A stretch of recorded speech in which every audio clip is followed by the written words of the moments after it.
तो hello everybody, स्वागत है आपका अगेन स्केच विथ मी की इस सीरीज़ में। स्केच विथ मी के एपिसोड को आप सबने बहुत ज़्यादा प्यार दिया है पास्ट में।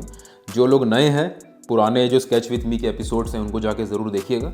इस सीरीज़ में हमारी कोशिश ये है कि इस पूरे वीडियो को पूरा रॉ रखा जाता है, जहाँ पे आप डायरेक्ट मेरे साथ स्केच कर रहे होते हैं। यहाँ पे स्क्रीन पे आपके साथ रेफरेंस इमेज शेयर करी जाती है। तो मैं स्केच कर रहा होता हूँ, आप मेरे साथ स्केच कर रहे होते हो। पेन उठा सकते हो, पेंसिल उठा सकते हो, कोई भी पेपर उठा लो।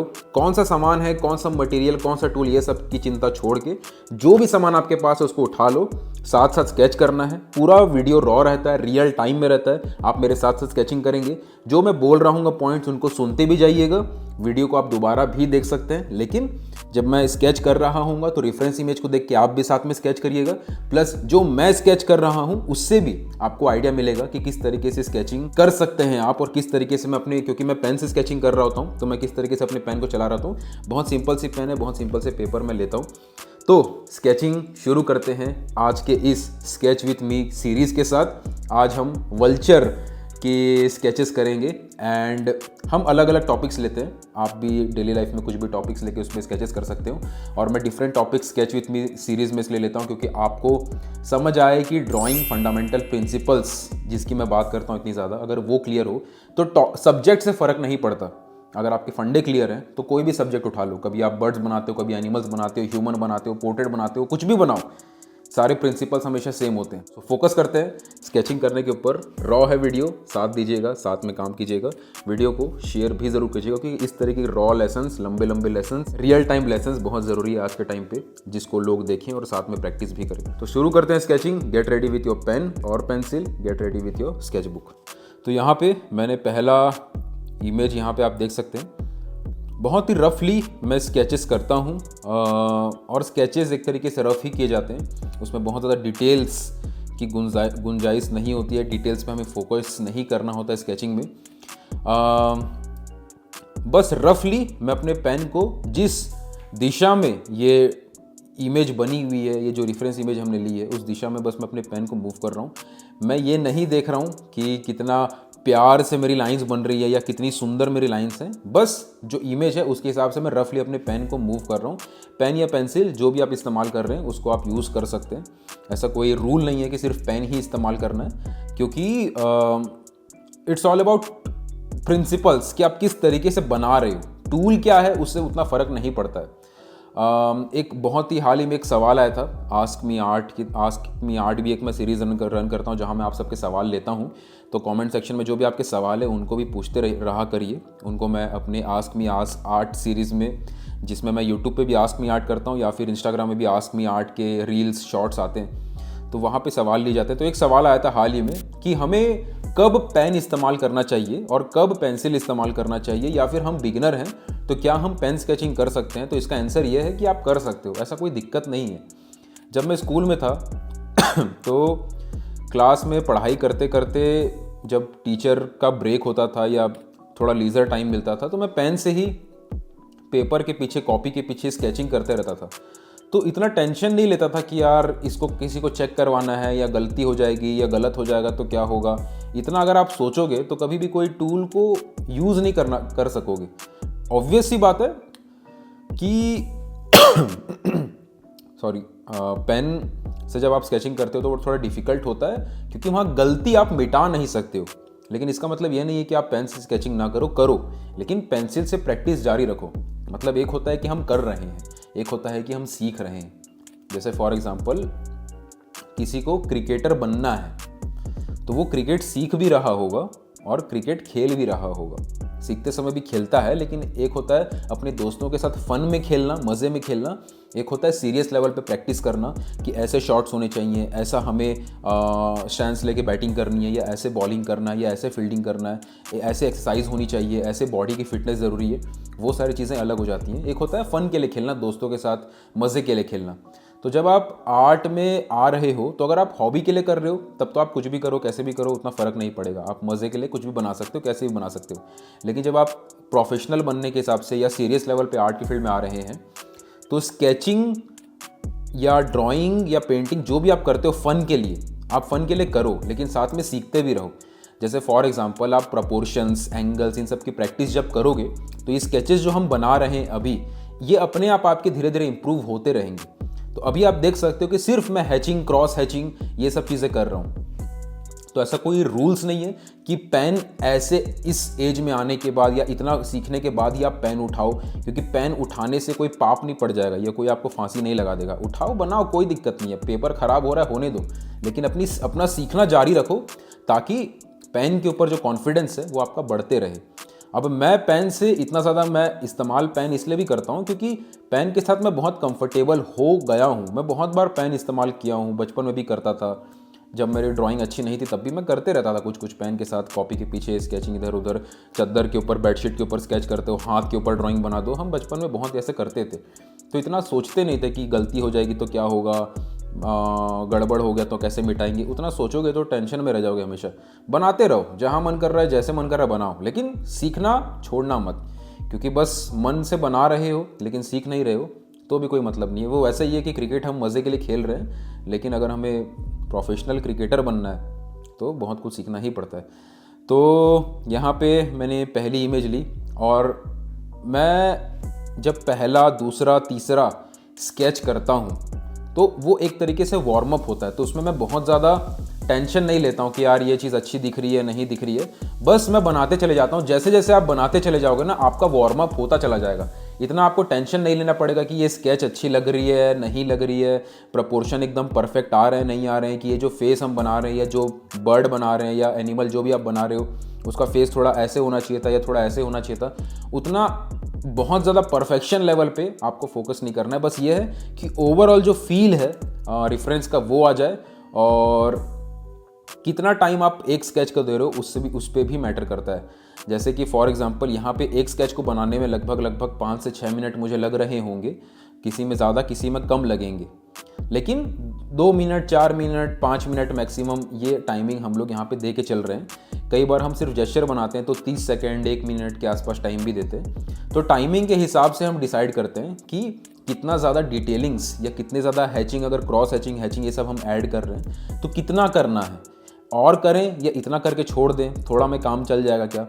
लेकिन मेन जो चीज़ें हैं कि शुरू की जो लाइन्स हैं कि कौन सी चीज़ कहाँ पे आएगी। अगर ये वल्चर का ये वाला एंगल, अभी जो रेफरेंस इमेज आप देख रहे हो स्क्रीन पे, इसको जो मैं बना रहा हूँ, तो यहाँ पे ओवरऑल फेस का फील को बस मैं देख रहा हूँ। पूरा एक एक बाल और एक एक चीज़ के ऊपर मैं फोकस नहीं करूँगा। ऊपर का जो फेस वाला एरिया है वो हो गया, उसके बाद इसको हम ख़त्म करके दूसरे रेफरेंस इमेज को ले लेंगे। मैं अगेन ये चीज़ बार बार बोलूँगा, ये चीज़ बार बार कई सारे बिगिनर के मन में आता है कि रूल्स रेगुलेशंस के ऊपर ज़्यादा फोकस करने लग जाते हैं लोग, कि इसको करें तो कितना देर तक करें, इसको पूरा बनाएं कि नहीं बनाएं, इसको ज़्यादा डिटेल्स करें कि नहीं करें। इतना मत सोचा करो, बस बनाओ। मेन जो प्रिंसिपल्स हैं कि एंगल, प्रपोर्शन, इन सब की अलग से प्रैक्टिस। तो यहाँ पे मैंने पहला इमेज यहाँ पे आप देख सकते हैं, बहुत ही रफली मैं स्केचेस करता हूँ, और स्केचेस एक तरीके से रफ ही किए जाते हैं। उसमें बहुत ज़्यादा डिटेल्स की गुंजाइश नहीं होती है, डिटेल्स पे हमें फोकस नहीं करना होता है स्केचिंग में। बस रफली मैं अपने पेन को जिस दिशा में ये इमेज बनी हुई है, ये जो रेफरेंस इमेज हमने ली है, उस दिशा में बस मैं अपने पेन को मूव कर रहा हूँ। मैं ये नहीं देख रहा हूँ कि कितना प्यार से मेरी लाइंस बन रही है या कितनी सुंदर मेरी लाइंस हैं। बस जो इमेज है उसके हिसाब से मैं रफली अपने पेन को मूव कर रहा हूँ। पेन या पेंसिल जो भी आप इस्तेमाल कर रहे हैं उसको आप यूज़ कर सकते हैं। ऐसा कोई रूल नहीं है कि सिर्फ पेन ही इस्तेमाल करना है, क्योंकि इट्स ऑल अबाउट प्रिंसिपल्स कि आप किस तरीके से बना रहे हो। टूल क्या है उससे उतना फ़र्क नहीं पड़ता है। एक बहुत ही हाल ही में एक सवाल आया था आस्क मी आर्ट भी एक मैं सीरीज़ रन करता हूँ, जहाँ मैं आप सबके सवाल लेता हूँ। तो कमेंट सेक्शन में जो भी आपके सवाल है उनको भी पूछते रहा करिए। उनको मैं अपने आस्क मी आर्ट सीरीज़ में, जिसमें मैं यूट्यूब पे भी आस्क मी आर्ट करता हूँ या फिर इंस्टाग्राम में भी आस्क मी आर्ट के रील्स, शॉर्ट्स आते हैं, तो वहाँ पे सवाल लिए जाते हैं। तो एक सवाल आया था हाल ही में कि हमें कब पेन इस्तेमाल करना चाहिए और कब पेंसिल इस्तेमाल करना चाहिए, या फिर हम बिगिनर हैं तो क्या हम पेन स्केचिंग कर सकते हैं। तो इसका आंसर ये है कि आप कर सकते हो, ऐसा कोई दिक्कत नहीं है। जब मैं स्कूल में था तो क्लास में पढ़ाई करते करते जब टीचर का ब्रेक होता था या थोड़ा लीजर टाइम मिलता था, तो मैं पेन से ही पेपर के पीछे, कॉपी के पीछे स्केचिंग करते रहता था। तो इतना टेंशन नहीं लेता था कि यार इसको किसी को चेक करवाना है या गलती हो जाएगी या गलत हो जाएगा तो क्या होगा, इतना अगर आप सोचोगे तो कभी भी कोई टूल को यूज़ नहीं कर सकोगे। ऑब्वियस सी बात है कि सॉरी, पेन से जब आप स्केचिंग करते हो तो वो थोड़ा डिफिकल्ट होता है, क्योंकि वहाँ गलती आप मिटा नहीं सकते हो। लेकिन इसका मतलब ये नहीं है कि आप पेन से स्केचिंग ना करो, लेकिन पेंसिल से प्रैक्टिस जारी रखो। मतलब एक होता है कि हम कर रहे हैं, एक होता है कि हम सीख रहे हैं। जैसे फॉर एग्जांपल किसी को क्रिकेटर बनना है तो वो क्रिकेट सीख भी रहा होगा और क्रिकेट खेल भी रहा होगा। सीखते समय भी खेलता है, लेकिन एक होता है अपने दोस्तों के साथ फन में खेलना, मज़े में खेलना, एक होता है सीरियस लेवल पे प्रैक्टिस करना कि ऐसे शॉट्स होने चाहिए, ऐसा हमें स्टैंस लेके बैटिंग करनी है, या ऐसे बॉलिंग करना है, या ऐसे फील्डिंग करना है, ऐसे एक्सरसाइज होनी चाहिए, ऐसे बॉडी की फिटनेस ज़रूरी है। वो सारी चीज़ें अलग हो जाती हैं। एक होता है फ़न के लिए खेलना, दोस्तों के साथ मज़े के लिए खेलना। तो जब आप आर्ट में आ रहे हो तो अगर आप हॉबी के लिए कर रहे हो तब तो आप कुछ भी करो, कैसे भी करो, उतना फ़र्क नहीं पड़ेगा। आप मज़े के लिए कुछ भी बना सकते हो, कैसे भी बना सकते हो। लेकिन जब आप प्रोफेशनल बनने के हिसाब से या सीरियस लेवल पे आर्ट की फील्ड में आ रहे हैं तो स्केचिंग या ड्राइंग या पेंटिंग जो भी आप करते हो फ़न के लिए, आप फ़न के लिए करो, लेकिन साथ में सीखते भी रहो। जैसे फॉर एग्जांपल आप प्रपोर्शंस, एंगल्स, इन सब की प्रैक्टिस जब करोगे तो ये स्केचेस जो हम बना रहे हैं अभी, ये अपने आप आपके धीरे धीरे इंप्रूव होते रहेंगे। तो अभी आप देख सकते हो कि सिर्फ मैं हैचिंग, क्रॉस हैचिंग, ये सब चीज़ें कर रहा हूँ। तो ऐसा कोई रूल्स नहीं है कि पेन ऐसे इस एज में आने के बाद या इतना सीखने के बाद ही आप पेन उठाओ, क्योंकि पेन उठाने से कोई पाप नहीं पड़ जाएगा या कोई आपको फांसी नहीं लगा देगा। उठाओ, बनाओ, कोई दिक्कत नहीं है। पेपर ख़राब हो रहा है, होने दो, लेकिन अपना सीखना जारी रखो, ताकि पेन के ऊपर जो कॉन्फिडेंस है वो आपका बढ़ते रहे। अब मैं पेन से इतना ज़्यादा मैं इस्तेमाल पेन इसलिए भी करता हूँ क्योंकि पेन के साथ मैं बहुत कंफर्टेबल हो गया हूँ। मैं बहुत बार पेन इस्तेमाल किया हूँ, बचपन में भी करता था। जब मेरी ड्राइंग अच्छी नहीं थी तब भी मैं करते रहता था कुछ पेन के साथ, कॉपी के पीछे स्केचिंग, इधर उधर, चादर के ऊपर, बेडशीट के ऊपर स्केच करते हो, हाथ के ऊपर ड्राइंग बना दो। हम बचपन में बहुत ऐसे करते थे, तो इतना सोचते नहीं थे कि गलती हो जाएगी तो क्या होगा, गड़बड़ हो गया तो कैसे मिटाएंगे। उतना सोचोगे तो टेंशन में रह जाओगे हमेशा। बनाते रहो, जहाँ मन कर रहा है, जैसे मन कर रहा है बनाओ, लेकिन सीखना छोड़ना मत, क्योंकि बस मन से बना रहे हो लेकिन सीख नहीं रहे हो तो भी कोई मतलब नहीं है। वो वैसे ही है कि क्रिकेट हम मज़े के लिए खेल रहे हैं, लेकिन अगर हमें प्रोफेशनल क्रिकेटर बनना है तो बहुत कुछ सीखना ही पड़ता है। तो यहाँ पे मैंने पहली इमेज ली, और मैं जब पहला, दूसरा, तीसरा स्केच करता हूँ तो वो एक तरीके से वार्म अप होता है। तो उसमें मैं बहुत ज़्यादा टेंशन नहीं लेता हूँ कि यार ये चीज़ अच्छी दिख रही है, नहीं दिख रही है। बस मैं बनाते चले जाता हूँ। जैसे जैसे आप बनाते चले जाओगे ना, आपका वार्म अप होता चला जाएगा। इतना आपको टेंशन नहीं लेना पड़ेगा कि ये स्केच अच्छी लग रही है, नहीं लग रही है, प्रपोर्शन एकदम परफेक्ट आ रहे हैं, नहीं आ रहे हैं, कि ये जो फेस हम बना रहे हैं या जो बर्ड बना रहे हैं या एनिमल जो भी आप बना रहे हो उसका फेस थोड़ा ऐसे होना चाहिए था या थोड़ा ऐसे होना चाहिए था। उतना बहुत ज़्यादा परफेक्शन लेवल पे आपको फोकस नहीं करना है। बस ये है कि ओवरऑल जो फील है रेफरेंस का वो आ जाए, और कितना टाइम आप एक स्केच को दे रहे हो उससे भी, उस पर भी मैटर करता है। जैसे कि फॉर एग्जांपल यहाँ पे एक स्केच को बनाने में लगभग 5 से 6 मिनट मुझे लग रहे होंगे, किसी में ज़्यादा, किसी में कम लगेंगे, लेकिन 2 मिनट, 4 मिनट, 5 मिनट मैक्सिमम ये टाइमिंग हम लोग यहाँ पे दे के चल रहे हैं। कई बार हम सिर्फ जेस्चर बनाते हैं तो 30 सेकेंड, 1 मिनट के आसपास टाइम भी देते हैं। तो टाइमिंग के हिसाब से हम डिसाइड करते हैं कि कितना ज़्यादा डिटेलिंग्स या कितने ज़्यादा हैचिंग, अगर क्रॉस हैचिंग ये सब हम ऐड कर रहे हैं तो कितना करना है, और करें या इतना करके छोड़ दें, थोड़ा में काम चल जाएगा क्या। लेकिन मेन जो चीज़ें हैं कि शुरू की जो लाइंस हैं कि कौन सी चीज़ कहाँ पे आएगी। अगर ये वल्चर का ये वाला एंगल, अभी जो रेफरेंस इमेज आप देख रहे हो स्क्रीन पे, इसको जो मैं बना रहा हूँ, तो यहाँ पे ओवरऑल फेस का फील को बस मैं देख रहा हूँ। पूरा एक एक बाल और एक एक चीज़ के ऊपर मैं फोकस नहीं करूँगा। ऊपर का जो फेस वाला एरिया है वो हो गया, उसके बाद इसको हम ख़त्म करके दूसरे रेफरेंस इमेज को ले लेंगे। मैं अगेन ये चीज़ बार बार बोलूँगा, ये चीज़ बार बार कई सारे बिगिनर के मन में आता है कि रूल्स रेगुलेशंस के ऊपर ज़्यादा फोकस करने लग जाते हैं लोग, कि इसको करें तो कितना देर तक करें, इसको पूरा बनाएं कि नहीं बनाएं, इसको ज़्यादा डिटेल्स करें कि नहीं करें। इतना मत सोचा करो, बस बनाओ। मेन जो प्रिंसिपल्स हैं कि एंगल, प्रपोर्शन, इन सब की अलग से प्रैक्टिस जारी रखो। साथ में यार ये सारे जो स्केचेस हैं ये आपके फ्लो को बरकरार रखने में मदद करते हैं। तो इसकी आपकी फ्लो बनी रहे, इसके उसलिए ये स्केचेस करते रहो। डेली एक टाइम स्केचिंग को दो और एक टाइम स्टडीज़ को दो। दोनों अलग अलग चीज़ें होती हैं। स्केचिंग भी नो डाउट स्टडी का हिस्सा होती है, लेकिन स्केचिंग एक तरीके से हम फ्लो के लिए करते हैं, और स्टडीज़ जो होती है वहाँ पे हमारी ऑब्जर्वेशन ज़्यादा इन्वॉल्व होती है। स्केचेस में हम उतने मिस्टेक्स को या उतने प्रपोर्शंस एंगल्स को बहुत डीप लेवल पे नहीं देख रहे होते हैं, डिटेल्स को नहीं कर रहे होते हैं, लेकिन जब हम स्टडी करते हैं तो इन सब चीज़ों को ऑब्जर्व करते हैं। स्केचेस में हम डिटेल्स करना हमारा गोल नहीं होता है, बस जो रेफरेंस इमेज है उसको समझना या ऑब्जर्व करना, फटाफट से उसकी एक फीलिंग लाना, वो हमारा गोल होता है। जब हम लॉन्ग आवर स्टडी करते हैं, 1 घंटा 2 घंटा एक सब्जेक्ट को अच्छे से ड्रॉ कर रहे होते हैं, तो वहाँ पे हम ज़्यादा अच्छे से ऑब्जर्व करते हैं कि सारी लाइन सही है कि नहीं, सारे प्रपोर्शन सही हैं कि नहीं, सारे शेप सही हैं कि नहीं, वो सारी चीज़ें हम उस वक्त ज़्यादा फोकस करते हैं। तो अभी मैं रफली पेन चला रहा हूँ और रफली कुछ स्ट्रोक्स ऐड कर रहा हूँ, और जैसे जैसे आप ये चीज़ें स्केचेस आप करोगे ना, आप पाओगे कि आपका जो कंट्रोल है, आप पेंसिल से कर रहे हो या पेन से कर रहे हो स्केचिंग, आपका जो कंट्रोल है अपने पेन या पेंसिल पे धीरे धीरे बढ़ने लग जाता है। आप बहुत मतलब आपके लिए ऐसा हो जाता है कि हाँ, आप सब कॉन्शियसली उसको कर पाते हो। जैसे फॉर एग्जांपल बाइक चलाना। ओके, आप में से आप लोग बाइक चलाते होंगे, स्कूटी चलाते होंगे, तो शुरू शुरू में कॉन्शियसली हम बाइक चलाते हैं कि हाँ, यहाँ गियर है, यहाँ ब्रेक है, यहाँ पे एक्सीलेटर को मोड़ना है, ये सब सोच रहे होते हैं। लेकिन जब नॉर्मल हो जाता है तो हम लोग चला रहे होते हैं, ध्यान भी नहीं रहता कि कब गियर मारना है, कब न्यूट्रल करना है, कब क्या करना है, वो सब सोचते नहीं रहते हैं, वो बस हो रहा होता है। तो वो सब कॉन्शियस लेवल पे चीज़ें चली जाती हैं।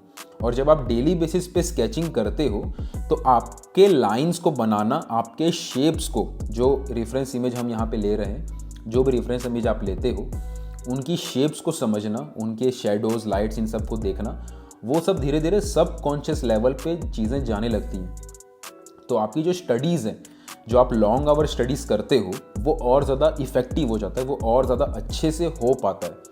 और इसीलिए दोनों चीज़ें साथ में चलती हैं तो काफ़ी एक दूसरे को बेनिफिट देती हैं। जैसे मैं आपको एग्जांपल के तौर पे बताता हूँ कि मान लो मैं एक लॉन्ग आवर स्टडी कर रहा हूँ, ठीक है, साथ में ये वीडियो को ध्यान से देखते भी रहना कि मैं स्केचिंग करते करते सारे पॉइंट्स आपको शेयर कर रहा हूँ, क्योंकि ये सारे पॉइंट्स समझने ज़रूरी हैं। सिर्फ स्केचिंग करना ज़रूरी नहीं है, उसके पीछे के कॉन्सेप्ट भी समझ में आने ज़रूरी है। एंड आई होप कि आप साथ साथ मेरे कर रहे होंगे स्केचिंग। आराम से कर लो, थोड़ा ज़्यादा टाइम ले लो, ज़रूरी नहीं कि मैं जिस स्पीड में कर रहा हूँ वही स्पीड आपको मैच करनी है। थोड़ा धीरे कर लो, वीडियो को बार बार देख के कर लो, लेकिन करना ज़रूर। सिर्फ देखोगे करोगे नहीं तो कोई मतलब नहीं है सारी वीडियोज़ को देख के, इतने सारे लेसन्स को बना के। अगर आप करोगे तभी कोई वैल्यू है इन सब चीज़ों को करने का। तो मैं ये कह रहा था कि हर चीज़ एक दूसरे को हेल्प करती है। जैसे कि फॉर एग्ज़ाम्पल मैं एक लॉन्ग आवर स्टडी कर रहा हूँ, मान लो मैं एक स्टिल लाइफ मैंने सेटअप किया, उसको मैंने बोला कि इसको मैं स्टडी करूँगा 1-2 घंटे 3 घंटे, टाइम नहीं देखूँगा, लेकिन 1 घंटे 2 घंटे जितना भी टाइम लगेगा ये स्टिल लाइफ को मैं स्टडी करूँगा, लाइन्स, प्रपोर्शन, एंगल को ध्यान से स्टडी करूँगा। साथ में मैं एक टाइम देता हूँ स्केचिंग को, जहाँ पे मैं ये नहीं देखता हूँ कि हर लाइन एंगल को मैं स्टडी करूँगा, बस क्विकली शेप्स बनाऊँगा, क्विकली हैचिंग, क्रॉस हैचिंग जो भी है उसको मैं फटाफट से करूँगा। ये दोनों चीज़ें मैं अलग अलग प्रैक्टिस कर रहा हूँ। अब जो चीज़ मैंने लॉन्ग आवर स्टडी में करी, ध्यान से ऑब्जर्व करना, प्रपोर्शन, एंगल, ये सबको थोड़ा ज़्यादा अच्छे से देखना, ऑब्जर्व करना, उस स्टडी के वजह से मेरी जो स्केचिंग है, जहाँ पे मैं फास्ट काम कर रहा हूँ, वो अपने आप इम्प्रूव होने लगेगा। तो कई लोगों का जैसे सवाल आता है कि अपनी स्पीड को कैसे बढ़ाएं स्केचिंग में, क्योंकि जब हम स्पीड करते हैं जब हम स्पीड करते हैं तो गड़बड़ होने लग जाता है, प्रपोर्शन बहुत ज़्यादा ख़राब होने लग जाते हैं, एंगल बहुत ज़्यादा गड़बड़ होने लग जाते हैं, तो ये सारी चीज़ें आने लगती हैं। वो इसलिए होता है क्योंकि आप लॉन्ग आवर स्टडी को पूरा इग्नोर कर रहे होते हो, सिर्फ स्केचिंग कर रहे होते हो। सिर्फ स्केचिंग करने से भी इम्प्रूवमेंट नहीं आएगी। अगर आपको फास्ट इंप्रूवमेंट चाहिए और सही से इंप्रूवमेंट चाहिए तो इन सभी चीज़ों का बैलेंस, इन सभी चीज़ों का कॉम्बिनेशन ज़रूरी है। तो लॉन्ग आवर स्टडीज़ की जो लर्निंग है वो आपके स्केचेस में झलकती है। आपके स्केचेस फास्ट हो पाते हैं और सही से फास्ट हो पाते हैं। प्लस जो स्केचिंग की स्पीड है और जो स्केचिंग में एक फ्लो वाला नेचर है, उसके वजह से आपका लॉन्ग आवर स्टडी भी बेटर होता है। तो दोनों एक दूसरे को सपोर्ट करती हैं, दोनों एक दूसरे को हेल्प करती हैं। यहाँ पे मैं वल्चर की इमेज ले रहा हूँ। वल्चर वैसे मुझे बहुत इंटरेस्टिंग से बर्ड्स लगते हैं, बहुत ही खूंखार और एक अलग सी वाइब आती है। पता नहीं, वल्चर बहुत मतलब अच्छे भी लगते हैं कि उनका जो एक विशालकाय जो रूप है और एक जो उनका बहुत हार्श, एक उनको देख के मतलब फील होता है ना कि एक मतलब विलन टाइप का, कि विलन मतलब बर्ड्स के बीच में एक विलन है। तो इसलिए जो भी मैं सब्जेक्ट उठाता हूँ कहीं ना कहीं वो मुझे इंटरेस्टिंग लग रहे होते हैं, तो इसीलिए मैं कोई भी सब्जेक्ट उठा लेता हूँ।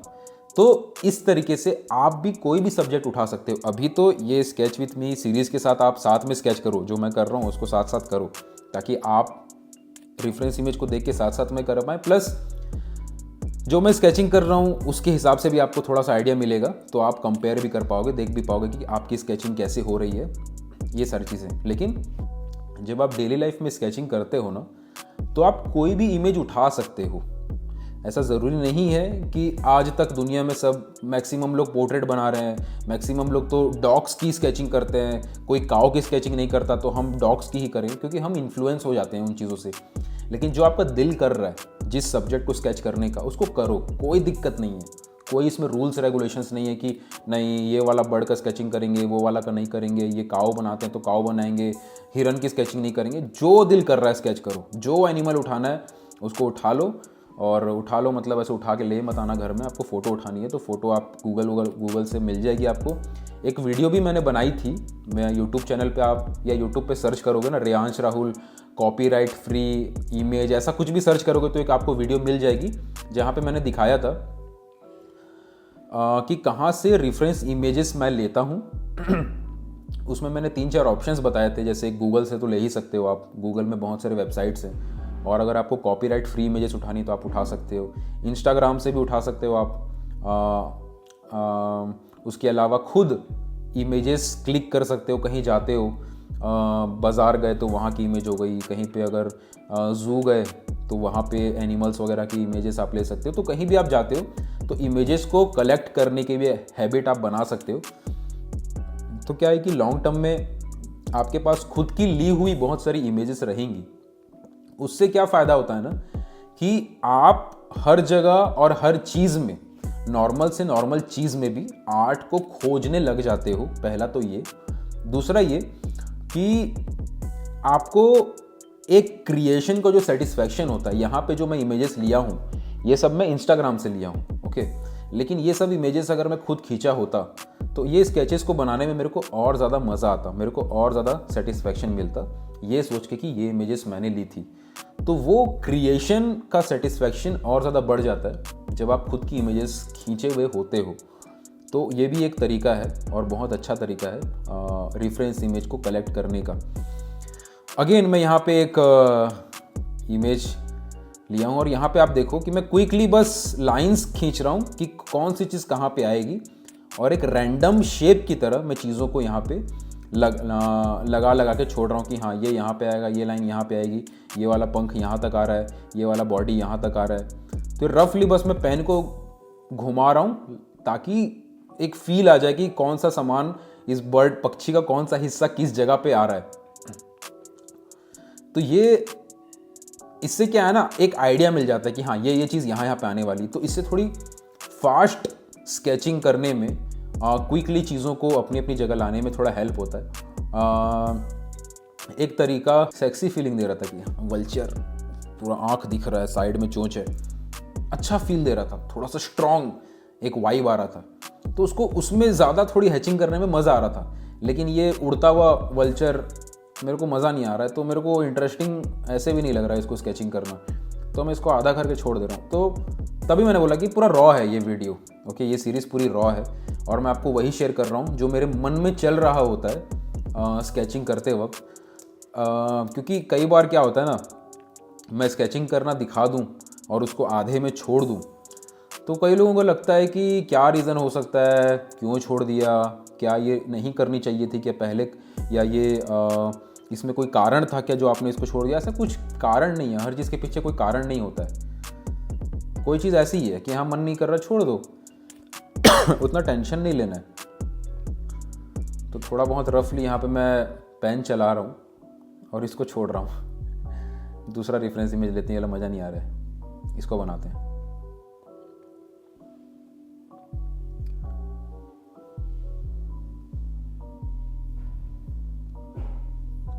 और ये भी है ना, मैं आपको एक और चीज़ बताता हूँ, ये आप सबके साथ होती होगी तो मैं अभी कुछ सेकंड के लिए आपके दिमाग को पढ़ने वाला हूँ, ठीक है, आपके दिमाग को पढ़ने वाला हूँ। क्या होता है, आप मान लो स्केचिंग करते हो या आप ड्राइंग करते हो, आपकी ड्राइंग बन रही है, आपको अच्छा भी लग रहा है। अचानक से क्या होता है कि आपने कोई ड्राइंग बनाई और वो गड़बड़ बनने लग गई या फिर कोई गैप हो गया, आपकी प्रैक्टिस में थोड़ा सा गैप हो गया और आप दूसरी ड्राइंग बना रहे हो और आपसे वो ठीक से नहीं बन रही है। तो आपके मन में सबसे पहला जो फीलिंग आएगा वो ये आएगा कि मैं बहुत टाइम से प्रैक्टिस नहीं किया हूँ या नहीं करी हूँ, तो क्या मैं ड्राइंग को भूल रहा हूँ, क्या मेरा टैलेंट जो था या जो मेरा स्किल्स था वो छूट रहा है क्या मेरे से। ये चीज़ होती है और वो है भी कि हाँ, प्रैक्टिस नहीं करते हैं तो थोड़ा सा एक जो फ्लो रहता है, जो रिदम रहता है वो टूटने लगता है। ये चीज़ मेरे साथ भी होती है कई बार। तो ऐसे में एक चीज़ मैं आपको सजेस्ट करूँगा, ये चीज़ मेरे साथ वर्क करती है, आपके साथ भी 100% करेगी, कि जैसे फॉर एग्ज़ाम्पल आप स्केचिंग करते हो, ह्यूमन फिगर्स ये वो बनाते हो और आपको अच्छा लग रहा है, बनता भी आपसे अच्छा भी हो रहा है मान लो, और आपका एक स्पेस लेने के बाद आपका एक फ्लो नहीं आ रहा वापस से, आपका आर्टवर्क में मिस्टेक हो रहा है, आपको लग रहा है कि मैं आर्टवर्क भूल रहा हूँ या भूल रही हूँ, तो थोड़ा सिंपल सब्जेक्ट ले लो, उसके ऊपर आप काम करो, तो आपका एक कॉन्फिडेंस आ जाएगा। उसके बाद आप वापस से लाइन पे वापस आ जाओगे। ओके, तो ये एक बहुत सिंपल ट्रिक है अपने जो गिरा हुआ जो एक मोरल होता है ना, मोरल जो गिर जाता है उसको वापस लाने का, फिर वो वापस आ जाता है तो प्रैक्टिस अपने आप अच्छी होने लग जाती है। तो ये नहीं टेंशन लेना कि आपकी आर्टवर्क छूट गया, आपका प्रैक्टिस छूट गया। एक तो स्केचिंग को कंटिन्यू रखो, क्योंकि स्केचिंग करने का फ़ायदा ये भी है कि कई बार आप जब बहुत ज़्यादा टाइम नहीं दे पाते हो आर्टवर्क को, पेंटिंग्स हम बनाते हैं या डिटेल आर्टवर्क बनाते हैं तो उसमें बहुत टाइम लगता है। कई बार लाइफ में हमारे पास इतना टाइम नहीं हो रहा होता है, कुछ काम आ जाता है, कई बार इधर उधर हो जाते हैं हम लोग, कि डेली हम 5 घंटा 6 घंटा दें, ऐसा पॉसिबल नहीं हो पाता। तो स्केचिंग अगर आप कर लेते हो, आधा घंटा 1 घंटा अगर आप स्केचिंग डेली कर लेते हो, तो कभी भी ऐसा नहीं होगा कि आपको ये फील हो कि मेरी ड्राइंग छूट रही है या मेरा आर्टवर्क का स्किल्स नीचे जा रहा है। आपका वो स्किल सेट मेंटेन रहेगा और आपका फ्लो, कॉन्फिडेंस बढ़ता रहेगा टाइम के साथ साथ। अब ये कुछ स्केचेस मैंने किए। अब यहाँ पे जो आप देख रहे हो मुझे करते हुए कि मैं कुछ मार्कर का इस्तेमाल कर रहा हूँ। अब ये जो मार्कर है मैं अपनी लाइफ में पहली बार इस्तेमाल कर रहा हूँ। मैंने आज तक मार्कर से कभी कोई कलरिंग नहीं की है, तो मैं एक्सपेरिमेंट कर रहा हूँ आपके सामने। ओके, और मुझे पता है कि इस एक्सपेरिमेंट में मैं फेल होऊंगा, क्योंकि ये मार्कर पहली बार मैं चला रहा हूँ। अब इस एक्सपेरिमेंट को भी मैं इस वीडियो में आपको सिर्फ इस मकसद से दिखा रहा हूँ कि एक्सपेरिमेंट करते समय इतना टेंशन मत लिया करो। होने दो गलतियाँ, होने दो गड़बड़ी, होने दो कचरा आपका पेपर को। ओके, ये तो पॉइंट मैं आपको बताना चाहता हूँ कि एक्सपेरिमेंट करो, कोई दिक्कत नहीं है। लेकिन एक चीज़ मैं आपको और बताता हूँ कि इस एक्सपेरिमेंट को जब मैं कर रहा हूँ तब भी एक चीज़ मुझे हेल्प कर रही है इस एक्सपेरिमेंट को बहुत बुरी तरीके से फेल होने से बचाने में। एग्जाम्पल के तौर पे मैं आपको फिर से सिंपल समझाता हूँ कि एक एक्सपेरिमेंट, ये मार्कर को मैं पहली बार चला रहा हूँ, पहली बार यूज़ कर रहा हूँ और इसमें मैं फेल हो रहा हूँ। ऐसे ही आप भी कोई चीज़ एक्सपेरिमेंट पहली बार करोगे तो फेल होगे 100%, लेकिन वो फेल होने का भी रेट होता है। कोई बहुत ज़्यादा बुरी तरीके से फेल होता है, कोई थोड़ा कम फेल होता है। तो वो कम फेल होना तभी पॉसिबल हो पाएगा जब आपके प्रिंसिपल्स, ड्राइंग्स और फंडामेंटल्स क्लियर हों। तो यहाँ पे आई होप कि ये जो मैं मार्कर चलाते समय फेल हो रहा हूँ तब भी ये आर्टवर्क उतना गंदा ना लग रहा हो मेरा। तो आई होप कि ये लेसन आपको अच्छा लगा हो, आई होप कि ये सीरीज़ आपको अच्छी लगी हो। ये एक्सपेरिमेंट्स या जो रॉ तरीके से मैं ये सीरीज़ को रखता हूँ, जहाँ पे अगर मैं कोई स्केचिंग मेरी ख़राब भी हो रही होती है या फिर कोई मैं मन में जो मेरे थॉट्स चल रहे होते हैं कि यार ये स्केचिंग को छोड़ देते हैं या इसको कर लेते हैं, रॉ जो करते समय मेरे मन में आ रही होती चीज़ें, उसको मैं एज इट इज़ रखने की कोशिश करता हूँ। तो आई होप कि ये सीरीज़ आपको अच्छी लगी हो। मेक श्योर कि ये स्केचिंग सीरीज़ में जो आपने मेरे साथ स्केचिंग करी है, ऐसा तो नहीं ना नहीं करी, क्योंकि फिर कोई मतलब नहीं है, करी है तभी कोई मतलब है। और अगर आपने नहीं करी और आप मेरी बातों को ही सुन रहे थे, मेक श्योर वीडियो को वापस से शुरू करना और वापस से इस वीडियो को देखना और साथ में स्केच करना। और करने के बाद 48 घंटों के अंदर अंदर मुझे इंस्टाग्राम में स्टोरीज़ में अपने स्केचेस पोस्ट करके मुझे टैग करना, इन दोनों चैनल को टैग करना और आप अपने इंस्टाग्राम के पोस्ट वगैरह में भी शेयर कर सकते हो। #sketchwithme रेयांश राहुल, ये पूरा हैशटैग इस्तेमाल आप कर सकते हो। मैं आपके स्केचेस को देखूंगा और उसी को देखने के बाद मुझे और अच्छा सा फील होता है कि हाँ एक्चुअल में लोग कर रहे हैं, सिर्फ देख नहीं रहे हैं। और अगर आप चाहते हो कि इस सीरीज़ को मैं कंटिन्यू रखूं तो कमेंट सेक्शन में भी बताइएगा कि ये सीरीज़ आपको कैसी लगी, या और भी कोई सवाल है तो उन सबको बताइएगा। आस्क मी आर्ट एक सीरीज़ हम रन करते हैं, उस सीरीज़ में हम क्वेश्चंस लेते हैं। तो आस्क मी आर्ट की सीरीज़ के लिए आप कमेंट सेक्शन में सवाल डाल दीजिएगा। इंस्टाग्राम में भी कनेक्टेड रहिएगा क्योंकि आस्क मी आर्ट के जो शॉर्ट्स होते हैं, रील्स होते हैं, वो वहाँ पे भी आते हैं। एंड या stay connected. Thank you so much for watching this video. Take care everyone. Love art, live art.